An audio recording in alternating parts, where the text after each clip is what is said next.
So it seems like just yesterday that the president was in the UK and he was ridiculed by his critics for blowing up our special relationship with our biggest ally, the United Kingdom, after he suggested Theresa May's plan for Brexit might not go far enough. But now it looks like the Brits are coming back to the table, looking perhaps for a good deal with President Trump. Foreign Secretary Jeremy Hunt joins me here live in studio from England in just a moment. But first, Chief National Correspondent Ed Henry with how we got to this point.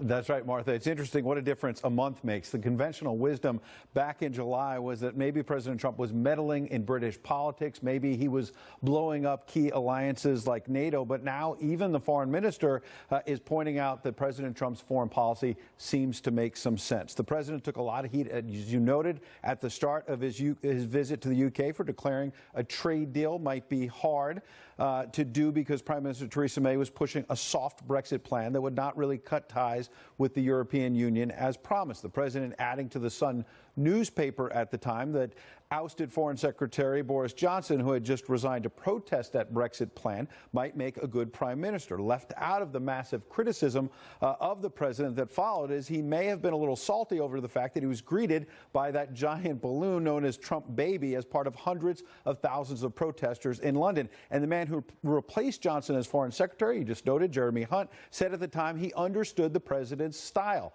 telling you in an interview that the president likes deals. So if you do the deal, he'll be your friend. If you don't, he'll take you on. But it doesn't mean he'll end the special relationship with the UK over a short-term disagreement, an idea that much of the mainstream media here back at home seem to miss. Well, I'm not pitting one against the other. I'm just saying I think he'd be a great prime minister. Yeah. I think he's got what it takes. Publicly, the president attempted a show of unity, but it was obvious the U.S. is not seeing eye to eye with its closest allies. Now with Theresa May, you see the opposite. Donald Trump is essentially forbidden from the city of London. He's probably scared away by a giant balloon depicting a crying baby Trump, but it's also because Theresa May really doesn't want him there. Donald Trump attacked NATO, said that the European Union was a foe, embarrassed Theresa May, the special relationship bitterly undermined over his remarks about Brexit. President Trump is a much better deal breaker than he is a deal maker so far in his presidency. A fire thrower now stepping into a political tinderbox with Theresa May's government disintegrating. But if May hoped for a hand to sell her plan, she's not quite getting it. And what's your response to President Trump's attempt to clean up it today? Now, a reference there to the fact that despite all the hand-wringing, the president actually attended a joint news conference with Prime Minister May in which he declared the bond between the two nations is indispensable. In fact, Jeremy Hunt this week lavishing praise on the president, telling Axios that the president is right, that tariffs are needed to rebalance the world economy and that global institutions like NATO need to be reformed. And oh, by the way, Hunt agrees with the president, it appears, that Johnson might be a good future prime minister. Martha? We'll ask him about that. Ed, thank you very much for joining me now. UK Foreign Secretary Jeremy Hunt. Good to see you, Secretary. Thank you for being here. The last time we spoke, you had been in your position for just about 48 hours, I think. That's right. And as you saw in Ed's piece, there was so much criticism about how the president was destroying relationships on that trip with the EU and with the UK. Is that true? No. And with this president, you get a lot of fireworks. He's pretty good at that. But I think you have to look at the substance. And actually, one of the things that happened as a result of that trip was that we had a good discussion with the president about the plight of the white helmets in Syria. And after that, measures were taken, the UK, the US, Israel, and other allies working together.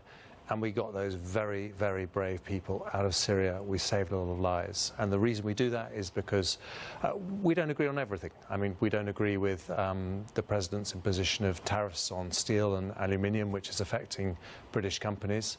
But fundamentally, we share values. And fundamentally, we want a world in which democracy, freedom, human rights are respected. We want that for our children, our grandchildren going forward. And so that's why we can work together. When you look at the tariff question, let's start there, because the president basically laid it on the table this summer when he was there. He said, well, you know, if I can't work with the UK, I'll work with the EU. Whoever gives us the better deal is who we want to deal with. So are there carve-outs in those tariffs that you have been able to achieve? And where does that stand?